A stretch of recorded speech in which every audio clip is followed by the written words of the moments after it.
जय भीम. नमो बुद्धाय. कालच्या अभ्यासात आपण इकार अभ्यासत असताना त वर्गापर्यंत अभ्यासलेला आहे. तर बाकीची व्यंजने त पासून पुढची आता आपण अभ्यासूया.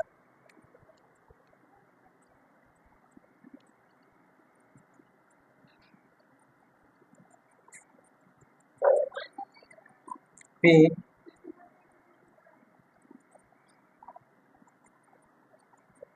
पी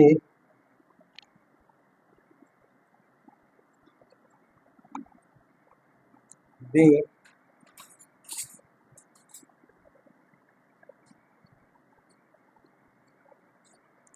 घे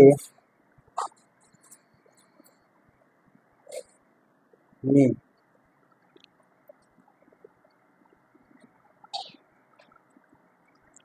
घे रे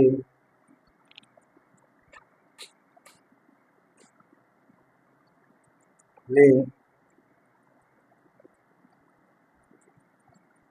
वी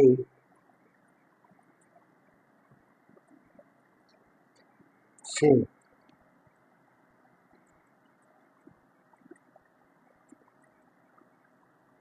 शे से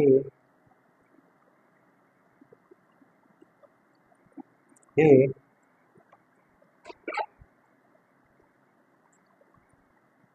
री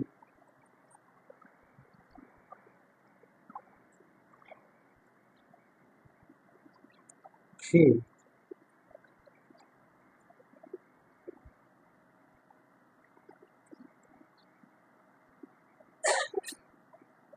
ने आणि त्रि. तर बघूया आपण दमलिपीमध्ये या व्यंजनांना ई आजवर कसा जोडला जातो. प पलकाना प वरती उभी रेषा पी, त्यानंतर फ पलकाना फा वरती उभी रेषा फी. ब आता ब ला बघा, आपण काना मध्यभागी दिला होता, त्यामुळे वेलांटी मध्यभागातूनच वरती. मात्र हाच बी दुसऱ्या प्रकारात बी आपल्याला अभ्यासायला मिळतो. तो हा इथे काना आहे आणि इथे वेलांटी आहे, अशा प्रकारात बी आपल्याला अभ्यासायला मिळतो.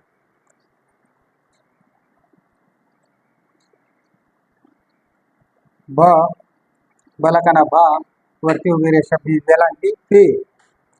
त्यानंतर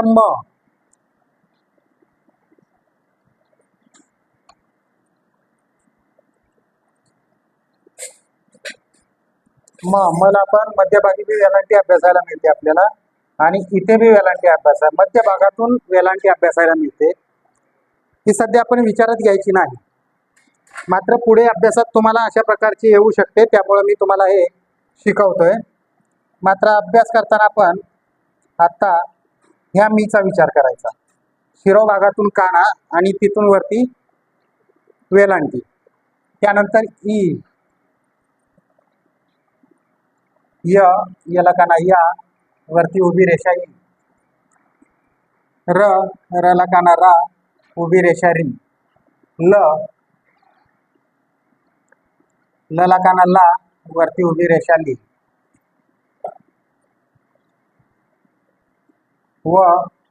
वला काना वा उभी रेषा वरती वी. शी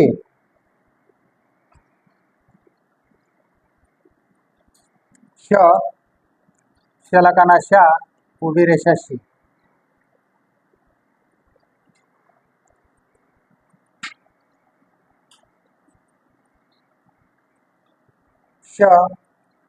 शला काना शा उभी रेषा शी.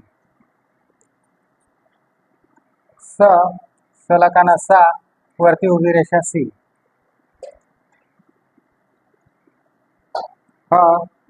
हला काना हा वरती उभी रेषा ही. ळला काना ळा वरती उभी रेषा आहे.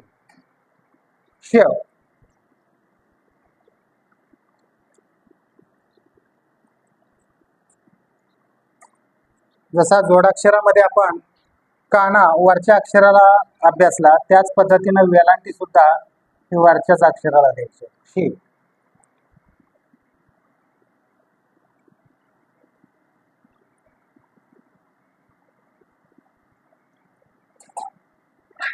नी. आणि आता त्याला वेलांटी ती. तर अशा प्रकारे आपण इकार आज अभ्यासलेला आहे. तर आता उद्याच्या अभ्यासात आपण दीर्घ ई व्यंजनाला कसा जोडला जातो ते आपण पाहणार आहोत. जय भीम, नमो बुद्धाय.